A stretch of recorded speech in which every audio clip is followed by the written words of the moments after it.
আল্লাহ বলতে আছে, বলেন জোরে বলি সুবহানাল্লাহ। আল্লাহ বললেন, ও আমার ঈসা পয়গম্বর, তুমি আশ্চর্য হয়ে গেলে 400 বছর ধরে ইবাদত করে আমার আল্লাহ একটা গুড নিউজ শুনিয়ে দিলেন, একটা সুখবর জানিয়ে দিলেন, একটা ভালো খবর শুনিয়ে দিলেন। ও ঈসা পয়গম্বর, যে নবীর জন্য জমি থেকে আসমান সাজিয়েছি, ওই নবীকে যদি আমি সৃষ্টি করতাম না, আমি একজন খোদা এলান করতাম না।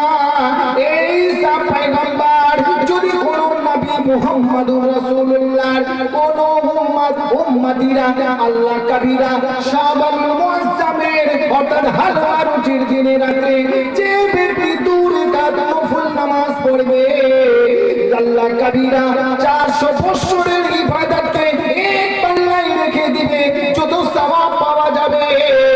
নবী মুহাম্মদুর রাসূলুল্লাহর উম্মতিরা যদি দুই রাকাত নফল নামাজ পড়বে, 400 বছরের ইবাদত চাইতে বেশি আমি আল্লাহ সওয়াব দিব। জোরে বলুন, জোরে বলুন ভাই।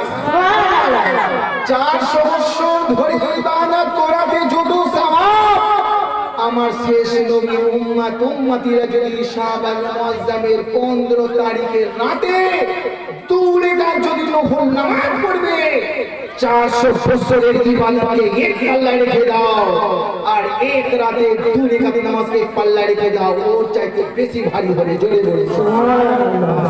তখন এই কথা যখন আল্লাহ শুনিয়ে দিলেন ঈসা পয়গম্বরকে, তো ঈসা পয়গম্বর কি বললেন শুনুন ভাই, কি বললেন? 400 বছরের ইবাদত, দুই রাকাতের ইবাদতের সওয়াব। আল্লাহ কবিরা হযরত ঈসা পয়গম্বর বললেন, ও আল্লাহ,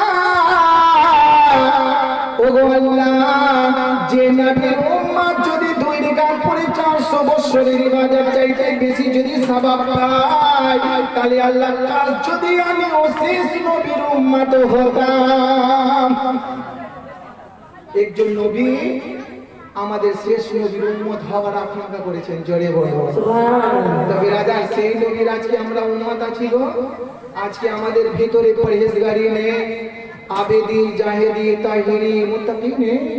আল্লাহ কবিরা আমরা নামাজ পড়ি না গো বাবা, নামাজ থেকে দূরে থাকছি গো।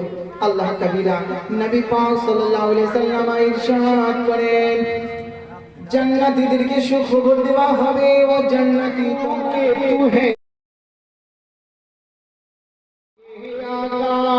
खुशियां मनाए, क्योंकि वो है आला वाला, मेरा नबी है आला सबसे उजाला, क्योंकि वो है कुर्बान वाला, मेरा नबी है आला। ब्रदर वक्त को एक मिनट बेशी नहीं निलाम।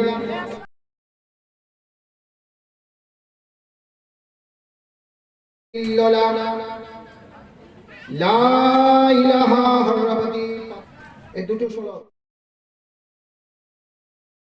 জানি কাশ্মীর কি আছে, আল্লাহ কি যে দিয়েছে, তাই কবি বলছে,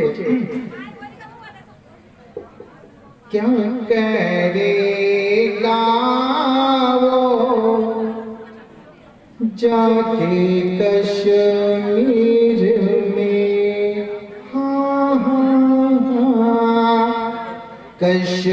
कश्मीर में क्या करेगा वो जाके कश्मीर में, क्या करेगा,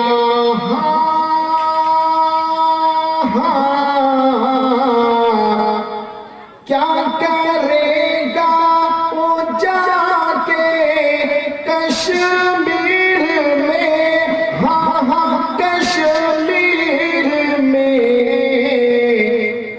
ओ मदीना लिखा। तो जो जगह मौलाना ओ मदीना लिखा, जिसके